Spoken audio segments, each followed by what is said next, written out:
ভালোবাসা মানে না কোনো সমাজের বাধা। ভালোবাসা পেরিয়ে যায় দেশের সীমানা।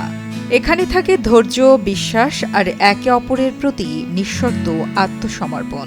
যখন দুটি হৃদয় এক হয়, তখন কোনো বাধাই চিরকাল টিকে থাকতে পারে না। 2010 সালে মালয়েশিয়ায় এক কর্মক্ষেত্রে নাটোরের ছেলে আনিস রহমানের সঙ্গে মালয়েশিয়ান তরুণী সিটি হাসনার পরিচয় হয়। এরপর তাদের মধ্যে প্রেমের সম্পর্ক গড়ে ওঠে। 14 বছর অপেক্ষা আর প্রেমের টানে মালয়েশিয়ার তরুণী সিটি হাসনা এসে পৌঁছলেন নাটোরের গুরুদাসপুরে। অবশেষে স্বপ্ন পূরণ করে বিয়ে হল নাটোরের ছেলে আনিস রহমানের সঙ্গে। এই ভালোবাসার গল্প যেন কোনো চলচ্চিত্রের চিত্রনাট্য। 2007 সালে কাজের জন্য মালয়েশিয়া যায়। মালয়েশিয়া যাওয়ার পর কাজ করতে করতে ও আমার লিডার ছিল ওই কোম্পানি।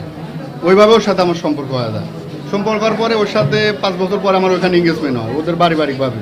প্রথম আমার সাথে বিয়ে দিতে চায় না, যদিও পরে ওর জোরাজোরি তোর বাপ মা রাজি হয়েছে।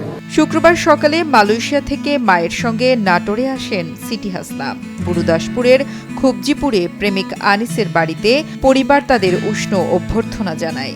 রোববার দুপুরে নাটোর আদালত প্রাঙ্গণে আইনগত ও মুসলিম বিবাহ রীতি মেনে তারা বিবাহ বন্ধনে আবদ্ধ হন। আমরা পরিবারের সবাই নিয়ে আনতে গেছিলাম ওইখানে, যে তাকে ফুলের তোড়া দিয়ে শুভেচ্ছা জানিয়ে বাংলাদেশে তাদের স্বাগতম জানিয়েছি। আনন্দের সাথে তারা এসেছে, আমাদের দেখে খুবই আনন্দিত তারাও। বছরের পর বছর দূরত্ব রেখেও ভালোবাসা থেকে বিচ্যুত হননি দুজন।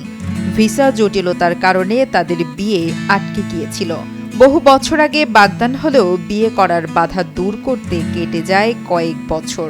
খুবজিপুর ইউনিয়ন পরিষদের চেয়ারম্যান জানান, প্রেমের টানে মালয়েশিয়া থেকে একজন তরুণী বাংলাদেশে এসে বিয়ে করার বিষয়টি এলাকায় চাঞ্চল্যের সৃষ্টি করেছে।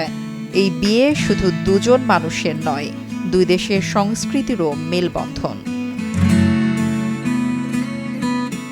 নুসরাত জাহান কলি, কালের কণ্ঠ।